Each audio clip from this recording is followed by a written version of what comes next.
So now I'm delighted to introduce our fellow Rotarian Ted Risdall as today's day chair. Ted has been a club Rotarian for 14 years. In my years in Rotary, I don't think he's aged a single day. In fact, he shared that once, not that long ago, when the pizza delivery boy came to his front door, he was asked if his parents were home. But don't let the youthful good looks fool you. Ted is a seasoned, accomplished businessman, and I could not be more thrilled to count him amongst our own here at Club 9. He's president of the Risdall Advertising Agency. In the fiercely competitive world of advertising, they've outlived 6,000 competitors and are one of the 25th largest independent agencies in the US. I had to actually download all the listed awards on his website into an Excel spreadsheet to count them all. Over the last 24 years, they've won over 140 industry awards, winning more Web Marketing Association awards than anyone else in the world, thanks to Ted. They have just added another 28 Web Awards as of the last few days, and I'm so pleased that Ted has agreed to be part of our Rotary PR efforts this year. So who is the person behind the successful businessman? Well, Ted is a hard nut to crack. He's so passionate about talking about his firm and his clients that it was hard to find out what made him tick. So I did the next best thing. I called his dad, a fellow Rotarian, John Risdall. And I found out from John that Ted's children are as exceptional as Ted is. He has two genius sons, Maximilian and Alex. Max is one of the top math students in Minnesota and is already a student at the U of M at age 13 in a degree program. Alex was a star at the Lundstrom Center in 2 musicals this summer.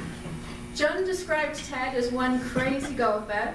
I quizzed John last night at their firm's 40th anniversary event what he meant by that. Well, apparently Ted went for lessons to improve his swing with Hank Haney, who coached Tiger Woods. Ted's swing is apparently so unusual but successful that Hank told him there was nothing he could do for him. He said, if you can swing like that and hit the ball, then I should change nothing with your swing because you may never repeat your success. Well, there are so many fabulous stories to share with you about Ted and his adventures, but not enough time today. So please join me in welcoming our definite dinner party guest, one-of-a-kind golfer and award-winning advertising guru with staying power, Mr. Ted Risdall.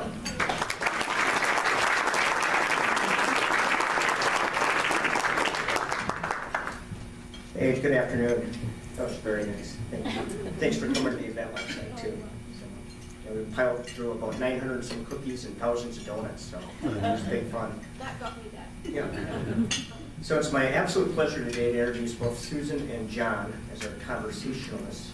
And first I'd like to introduce Susan, Adam Lloyd, who is president of Clear Channel Outdoor. And they are the predominant provider of out-of-home billboard advertising here in the state of Minnesota and across the nation. Both Susan's company, Clear Channel, and mine are both celebrating 40 years this year. And I personally had the pleasure of working with Clear Channel over the last, my entire career, the last 20-some years. So with that, they've always exceeded my expectations. And it's been a real pleasure to work with you guys. So I thank you guys for keep up the good work. Susan has spent more than 30 years in television, and she's been at television stations in Minnesota and Florida, including 4 years at WCCO as vice president and general manager, and 9 years at KARE 11 as director of programming. She has earned numerous industry and community service awards, including a regional Emmy. Susan earned a Bachelor of Arts degree in Speech Communications, same as my father, from the University of Minnesota, and a Master of Arts degree in Speech Communications from Minnesota State University. She's not in the office. You might find her sprinting on the track, competing nationally and internationally. So 100 meters, 200 meters, 400 meters. And if you're lucky enough to catch her, her son works for David Letterman, so maybe you can get a couple of tickets for the Today Late Show. So I'd like to welcome Susan today.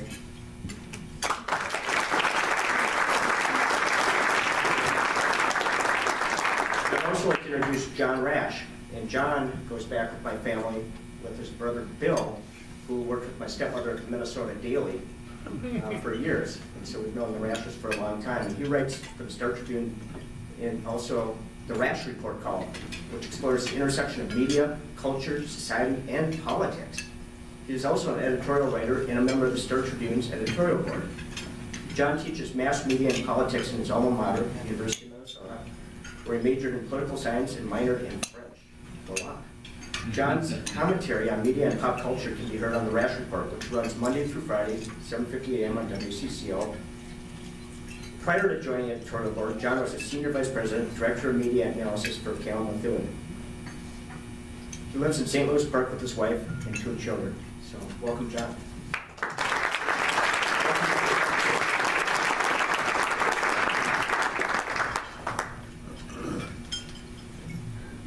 Hello, everybody. Let's see, we've got this on here. Anybody? Yep. All right. It's really a pleasure to be here today. I love Rotary. I was a member of Rotary Club in Jacksonville, Florida, and I'm heartwarmed by the guests today and just the good vibes that are here and the fun introduction from Sharon and certainly from Ted, so thank you. John and I go back a little bit. We've had opportunities to be both on panels together before, and I've been on John's radio program before, and friends and colleagues for a long time. And so we were talking about today's presentation. In fact, I originally invited John to speak to this group on behalf of Kevin Argo, who's the programming chair. And John, of course, said, well, I'm not going to speak without you, Susan. So we decided we're sort of like the Dean Martin and Jerry Lewis of today's event. I don't know which one is Lewis and which one is Martin. Or maybe we should be Judy Garland and Mickey Rooney. Maybe that would be a little song and dance. So what we thought we'd do, because John's most comfortable in front of a microphone in an interview format, is that we just sit for a few minutes and chat. So if you don't mind, we're going to take a chair and think of this as a conversation between John and Susan, as we would have being colleagues in the media world, and talking about some things, particularly as it relates to political media and all that's surrounding the election at this time. And I'm hopeful that you all can see us and can hear us. And we've got 2 microphones here, so we'll hold it. And I've also got my watch in my hand, but I love signals if we're getting long-winded here, because I want to make sure that we leave it open enough for you to ask questions. John's best when he speaks extemporaneously, and I know that there'll be some good questions that will come out of this conversation. So every topic that's always you're full of ideas and perspectives on. You know, for most of our lifetimes, most people in this room, we've learned about the political circles and viewpoints for mainstream candidates from traditional media. In fact, when you think about traditional media, I'm talking about newspaper, radio, television. There have always been a few debates that go on, well-covered campaign speeches, generally on 3 or 4 networks. And then we form our political opinions from that, and from that commentary, maybe water cooler stuff the next day, and shape that opinion through that media. And then we go to the polls and we vote. Well, now there's been an explosion of media, and particularly social media, and that's changed the conversation and impacted political outcomes. So what can you tell us about the impact of social media in shaping society's viewpoints on a political campaign?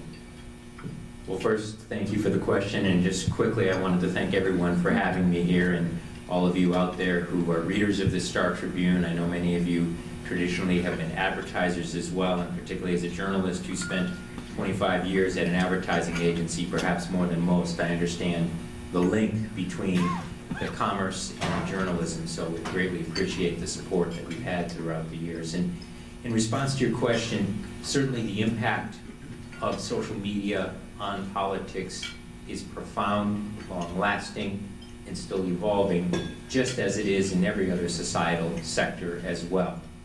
But I think it's important to remember that so often what happens in social media, what happens in what used to be called new media, but at this point, considering the speed and pace of things, might be at least teenaged or getting close to younger to adult media in terms of how long it's been around.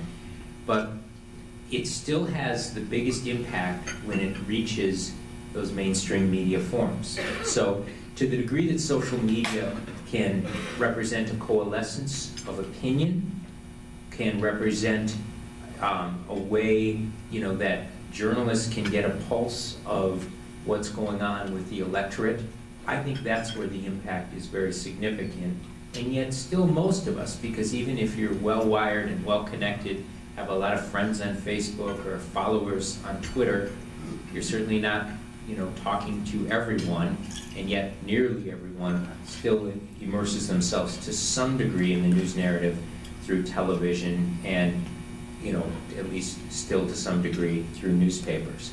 The other aspect I would add, though, is where it's clearly had the biggest impact is in fundraising.